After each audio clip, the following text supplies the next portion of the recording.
అందరికీ నమస్కారం అండి. శ్రీ వరాహ లక్ష్మీ నరసింహస్వామి వారి దేవస్థానం సింహాచలం నృసింహవనం. దీన్నే శ్రీ స్వామివారి కొత్త గోశాల అంటారు. ఇక్కడ ఏప్రిల్ 1 నుంచి 5 వరకు శబల భోజన పండగలు జరిగాయి. ఈరోజు ఏప్రిల్ 6వ తేదీ అంటే నిన్నటితో ఈ కార్యక్రమం ముగిసింది. ఈరోజు ఈ కార్యక్రమంలో ముగిసిన తర్వాత ఇక్కడ ఉన్నటువంటి ఈ కార్యక్రమంకి వినియోగించినటువంటి వస్తువులన్నీ కూడా తరలింపు జరుగుతుంది. అంతేకాకుండా ఈ ప్రాంగణం క్లీన్ చేయడం అనేది కూడా జరుగుతుంది. మరి ఈ వీడియో ఎందుకు చూపిస్తున్నానంటే, సాధారణంగా ఒక 1000 మంది 500 మందికి ఫంక్షన్ చేస్తే భోజనాలు పెడితే ఎంత చెత్త పడుతుంది, ఆ పరిశ్రమ ఎంత అపరిశుభ్రంగా తయారవుతుంది అనేది ఒక కాన్సెప్ట్. మేము ఈ 5 రోజులు రోజుకి 10,000 యావరేజ్గా రోజుకి 10,000 లెక్క ఇంచుమించు ఒక 50,000 మందికి భోజనాలు పెట్టడం జరిగింది. ఇప్పుడు ఇక్కడ మేము ఈ ఫంక్షన్లో ఎంత చెత్త అనేది ఉత్పన్నమైంది అనేది ఒకసారి దానికి దీనికి ఒక తేడా చూడమని ఈ వీడియో పోస్ట్ చేయడం జరుగుతుంది. ఇదంతా గోశాలండి. అంటే గోశాలంటే ఇక్కడ ఆలయ ప్రాంగణంలో ఉన్నటువంటి గోశాల కాదు, స్వామివారి గోశాల కాదు. ఈ గోశాల అనేది శ్రీకాకుళం నుంచి ఒక ఫార్మరు తన దగ్గర ఉన్నటువంటి మంచి బ్రీడ్స్కి చెందినటువంటి దేశవాళీ బ్రీడ్స్కి చెందినటువంటి గోవులను గోసంతతిని తీసుకొచ్చి ఇందులో ప్రదర్శనకు ఉంచారు. ఇది వాటికి ఏర్పాటు చేసినటువంటి ఆవాసం అండి. ఇవి స్టాల్స్కి వేసినటువంటి ఇదంతా స్టాల్స్కి వేసినటువంటి ఇదండి.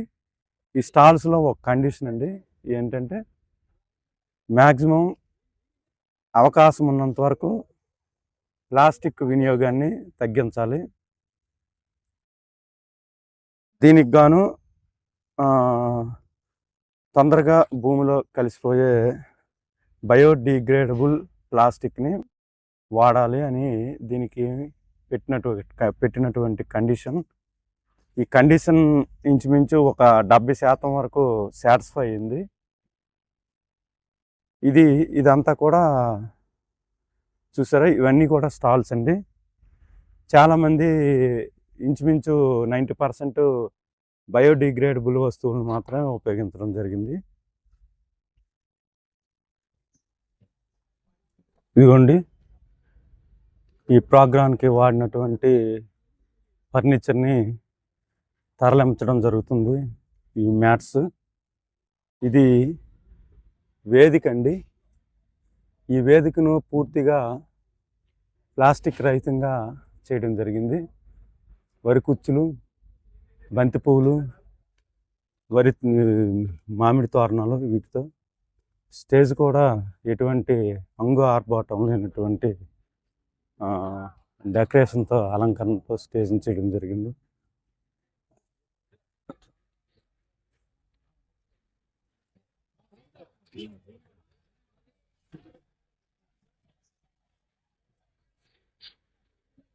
ఇది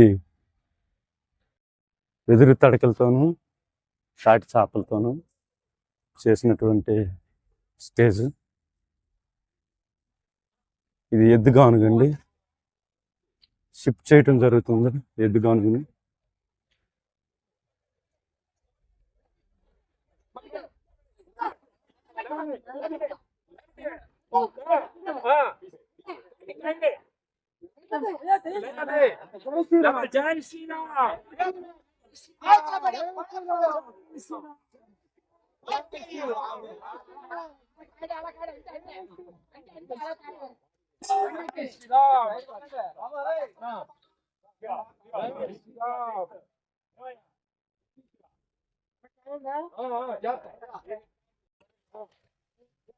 మొత్తం ఈ పరిసరాలన్నీ మీకు చూపిస్తాను.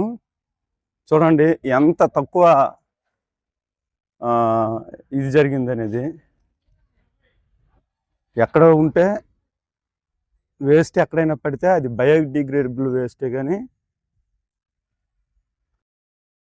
పాలిథిన్ కాదు. ఎక్కడో అరాకొర తప్పితే కానీ ఎక్కడా పాలిథిన్ లేదు. కంప్లీట్గా వాళ్ళకి భోజనాలు చేసేటప్పుడు పేపర్ ప్లేట్స్ పాలిథిన్ కవర్ ఉన్నటువంటి పేపర్ ప్లేట్స్ వాడలేదు. దీనికి కారణం వాటి స్థానంలో స్టీల్ పళ్ళాలను వాడాం. స్టీల్ పళ్ళాలలో వడ్డించడం జరిగింది. ఈ స్టీల్ పళ్ళాలని మళ్ళీ ఎవరు తిన్న ప్లేటు వాళ్ళు కడుక్కొని మళ్ళీ తిరిగి తరువాత తిన్న వాళ్ళకి అందించవలసి ఉంది. అలాగనే సహకరించారు. అంతేకాకుండా ఇక్కడ వాటర్ తాగడానికి, నీరు తాగడానికి నీటి ప్లాస్టిక్ బాటిల్స్ కానీ, లేకపోతే వాటర్ ప్యాకెట్స్ కానీ, లేదంటే డిస్పోజబుల్ గ్లాసులు కానీ అవి కూడా ఉపయోగించలేదండి. కంప్లీట్గా మట్టి కుండల్లో, ఇలాంటి మట్టి కుండల్లో నీళ్ళు వేసి ఇలా ఇక్కడ ఈ చుట్టూ ఇప్పుడు చూపిస్తున్నామా, ఇక్కడ వరుసగా పేర్చారు ఒక 50 కుండల్ని వేసి దాన్ని ఆల్కలీన్గా మార్చి స్టీల్ గ్లాసులతో నీటిని సర్వ్ చేయడం అనేది జరిగింది. ఇదంతా కూడాను సుమారు 50,000 మంది భోజనం, ఈ 5 రోజులు సుమారు 50,000 మంది భోజనం చేసినటువంటి ప్రాంగణం చూడండి ఎంత నీట్గా ఉందో. ఇంకా మేము దీన్ని ఏం తుడలేదు, ఇంకా తుడిచే కార్యక్రమం ఇంకా ప్రారంభించలేదు. ఇంకా ప్రజెంట్ ఏంటంటే ఇక్కడ ఉన్నటువంటి కుర్చీలు, టేబుల్స్, ఇక్కడికి తెచ్చినటువంటి ఈ వంట సామాన్లు వీటి తరలింపే జరుగుతుంది. ఇంక ఇది శుద్ధి చేసే కార్యక్రమం ఇంకా చేయలేదు. చూడండి, అయినప్పటికీ చెత్త అనేది ఎంత తక్కువగా పడిందో అనేది చూడండి. మరి ఇకపోతే ఇది కడుక్కునే ప్లేట్స్, గ్లాసులు కడుక్కునే ప్రదేశం. ఇక్కడ కూడా చూడండి, మనకి ఎక్కడా చెత్త లేదు. డైరెక్ట్గా వాటర్ ట్యాంక్ పెట్టేసి వాటర్ ట్యాంక్కి డైరెక్ట్గా అనుసంధానం చేశారు ఈ పైప్ లైన్కి. ఇక్కడ కడుక్కోవాలి. ఎక్కడా పెద్దగా చెత్త లేదు. ఎక్కడో చెత్త పడితే అది బయోడిగ్రేడబుల్ చెత్తే కానీ ఇలాంటి చెత్త ఈ పల్లెల్లో కొంచెం లెఫ్ట్ ఓవర్ ఫుడ్ ఏదైతే ఉంటుందో ఇది 2-3 రోజుల్లో ఇది భూమిలో కలిసిపోతుంది. ఈ భూమికి ఎరువుగా మారుతుంది. చూసారా? ఇకపోతే మీకు వంటగది గురించి మీకు ఒకసారి చూపిస్తాను రండి. ఇది కూడా డైనింగ్ టెంటే అండి. ఇక్కడ కూడా చాలామంది భోజనం చేశారు. చూడండి ఎంత నీట్గా ఉందో. ఇంక ఇది వేసిన టెంట్స్ కూడా ఇంకా ఎత్తలేదు, మేము ఎక్కడ తొడవలేదు. అయినా సరే ఎంత నీట్గా ఉందో చూడండి.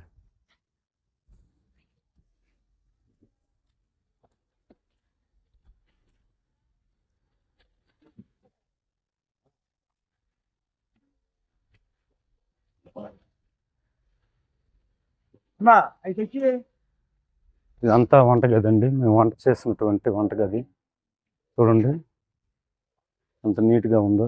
ఇప్పుడు ఇంకా తుడుస్తున్నారు.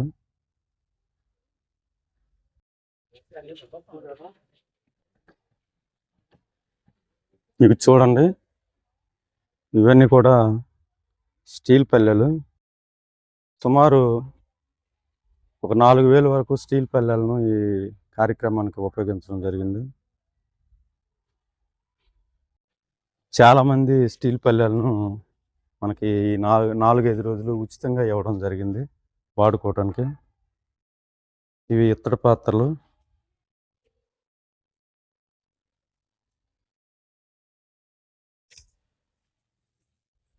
ఇవన్నీ మేము వాడినటువంటి ఈ బుట్టల్లో అన్నము, పులిహోర వేసి వడ్డించడం జరిగింది. ఇవి తాటి ఆకులతో చేసినటువంటి బుట్టలు. ఇందులో ఆయా ఆహార పదార్థాలు వేయడం వలన చాలా మంచి రుచి అనేది వచ్చింది. ఇవి వెదురు తట్టలండి. ఇవి చేపలు, అన్నము పులిహోర కలుపుకోవడానికి, కూరగాయలు కోసుకోవడానికి, ఇవన్నీ కూడా మనం వండుకునే ఇత్తడి పాత్రలు. ఈ ఇత్తడి పాత్రలో మాత్రమే వంట జరిగింది పూర్తిగా. ఇది యారాడ దగ్గర ఒక మిత్రుడు, ఆ గ్రామంలో అందరూ వీటినే ఉపయోగిస్తారంట కార్యాలకు అన్నిటికి. వాళ్ళ ఊర్లో జరిగే అన్ని రకాలైనటువంటి శుభకార్యాలకు వీటిని ఉపయోగించడం జరుగుతుందట. వాళ్ళు మనకి ఈ 5 రోజులు ఇవ్వటం జరిగింది.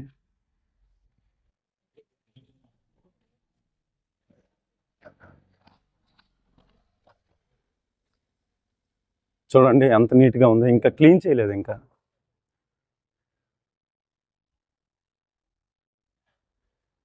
ఒక 500 మందికి ఫంక్షన్ చేస్తే ఎంత అధ్వానంగా పరిసరాలు తయారవుతాయో, 50,000 మందికి చేసినా కూడా ఆ చెత్త ఇక్కడ పడలేదు. ఇలాంటి పర్యావరణ హితమైనటువంటి కార్యక్రమాలు చేస్తే పర్యావరణం అనేది దెబ్బతినకుండా, దాని ప్రభావము జీవజాతిపై పడకుండా ఉంటుందనే ఒక సదుద్దేశంతో ఒక 2 సంవత్సరాల కిందటి నుంచి ఈ కార్యక్రమాన్ని ప్రారంభించాం. ఇది 2వ సభల కార్యక్రమం. ఈ కార్యక్రమానికి సంబంధించి రివ్యూ, ఇక్కడ ఇందాక మీకు చెప్పిన విషయాలన్నిటికి సంబంధించి రివ్యూ ఒకసారి మన సంకల్ప ఆర్ట్ విలేజ్ వ్యవస్థాపకులు, ఈ కార్యక్రమానికి ప్రధాన పాత్ర పోషించినటువంటి వ్యక్తి శ్రీ చలపతిరావు గారిని ఒకసారి అడిగి తెలుసుకుందాం. సార్ నమస్తే అండి. ఈ సభలో 5 రోజుల భోజనాల పండుగ చాలా బ్రహ్మాండంగా జరిగింది. సుమారు ఒక 50,000 మంది ఇక్కడ భోజనాలు చేశారు. మనం 10 నుంచి 15 రకాల వరి విత్తనాలతో, దేశీ వరి బియ్యంతో భోజనాలు పెట్టాము. భోజనాలు పెట్టిన తర్వాత కూడా ఎక్కడ ఘన వ్యర్థాలు లేకుండా, ముందు స్థలం ఎలా ఉందో, మనం క్లీన్ చేసిన తర్వాత స్థలం ఎలా ఉందో అలాగే ఉంది. 50,000 ఫోన్ చేశారంటే టన్నుల కొద్ది ప్లాస్టిక్ వ్యర్థాలు ఇవన్నీ కూడా వస్తాయి, కానీ ఇక్కడ ఎక్కడ అలాంటివి జరగకుండా భోజనాలు చేశారు. ఇలా చేయడం వల్ల ఏంటంటే పర్యావరణానికి కూడా మేలు జరుగుతుంది, హాని జరుగుతుందని మేము అందరికీ చెప్తున్నామండి. మీ ఇళ్లలో పెళ్ళిళ్ళు చేసుకున్నా, ఏ కార్యక్రమాలు చేసుకున్నా ఇలాగా ప్లాస్టిక్ ప్లేట్లు కానీ ప్లాస్టిక్ గ్లాసులు కానీ వాడకుండా చేసుకుంటే, అలా చేసుకుంటే బాగుంటుందని మాకు చాలా ఆశ్చర్యం అనిపించింది. కార్యక్రమం చేసిన ఫుడ్ వేస్ట్ కూడా, ఆహారం కూడా అక్కడ వృధా కాలేదు. అందరూ చక్కగా, అంటే రుచికరమైన ఆహారం ఉండటం వల్ల, ఆహారం కూడా ఏ కెమికల్స్ లేకపోవడం వల్ల అందరూ ఆహారాన్ని కూడా వృధా చేయకుండా తిన్నారు. చాలా సంతోషం. ఇలాంటి కార్యక్రమాలు చేసుకుంటే బాగుంటుందని అందరికీ తెలుసు. థ్యాంక్ యూ అండి. రోజుకు 10,000 మందికి భోజనాలు అంటే మామూలు మాట కాదు. ఎక్స్పెక్ట్ చేసింది 3,000కే, కానీ రావడం 10,000. 10,000 వచ్చినా సరే వాళ్ళ ముఖాలలో ఎక్కడ భయం లేదు, ఎక్కడ ఒక ఆందోళన లాంటిది ఏం లేదు. సరే పెడదామనేసి అన్నారు. 10,000 అయితే 10,000 పెడదాం. మళ్ళీ వంటలు చేసుకుంటూ పోయినారు. తినేవాళ్ళు కూడా ఎంత డిసిప్లిన్తో ఉన్నారంటే ఎక్కడ తోపులాట లేదు. వెయిట్ చేయాలండి, వంటలు అవుతున్నాయి అంటే వెయిట్ చేసిండ్రు. ఇక్కడికి వచ్చిన వాళ్ళందరూ కూడా చాలా లైక్ మైండెడ్తో వచ్చిండ్రు. అందరు భోజనాల కోసం కాదు, ఇక్కడ ఏదైనా డిసిప్లిన్ నేర్చుకుందాం, వాళ్ళ పిల్లలకు మన కల్చర్ ఏందో చూపిద్దామని ఆ ఉద్దేశంతో భార్య, బిడ్డలు, వృద్ధులు అందరూ సకుటుంబ పరివారంగా వచ్చిండ్రు. అయితే నా రిక్వెస్ట్ ఏంటంటే, మీరు ఎక్కడైనా సరే మనం కార్యక్రమం చేస్తే భూమికి నష్టం చేయొద్దు. చెత్తోడికి మీకు ఒకటి చెప్తే మీరు నవ్వుతారు. ఇప్పటి వరకు ఒక చెత్త డబ్బా కూడా బయటికి పోలేదు. అంటే ఆలోచించండి, 50,000 మంది భోజనం చేస్తే ఒక చెత్త డబ్బా, ఇక్కడికి చెత్తోడు వచ్చి తీసుకుపోయిన దాఖలాలు లేవు. అసలు అవసరమే పడలేదు. ఇట్లా చేసుకోవాలి. అంటే ఎవరి ప్లేట్లు వాళ్ళు, ఎవరి గ్లాసులు వాళ్ళు తెచ్చుకోవాలి. ఎక్కడ పోయినా సరే, ఇప్పుడు మీరు ఏదైనా పెళ్లి చేస్తే సిగ్గుపడేది ఏం లేదు. ప్లేట్ గ్లాస్ తెచ్చుకొని ఒక పిలిపియండి. లేదు వాళ్ళు తెచ్చుకోలేదు అనుకోండి, మీరు ఇవ్వండి. కానీ ప్లేట్ గ్లాస్ మాత్రం ఎవరిది వాళ్ళు కడుక్కోవాలి. చూడండి, ఇంత మంచిగా పర్యావరణ హితంగా చేసినందుకు అందరికీ చాలా ధన్యవాదాలు. వచ్చిన వాళ్ళకు, ఈ కార్యక్రమం చేసిన వాళ్ళందరికీ చాలా చాలా ధన్యవాదాలండి. నా పేరు ప్రవీణ్ కుమార్, హైదరాబాద్ నుంచి వచ్చాను. నమస్తే. దీన్ని ఆదర్శంగా తీసుకొని భవిష్యత్తులో మీ ఇళ్లలో జరిగే శుభకార్యాలను ఈ పద్ధతిలో చేసి పర్యావరణానికి మేలు చేస్తారని కోరుకుంటూ సెలవు తీసుకుంటున్నాం. నమస్తే. జై శబల. జై జై శబల. ఈ వీడియో మీకు నచ్చినట్లయితే లైక్ చేయండి, కామెంట్ చేయండి, షేర్ చేయండి. ఇంకా మరిన్ని వీడియోల కోసం సబ్స్క్రైబ్ చేయండి. Thank you.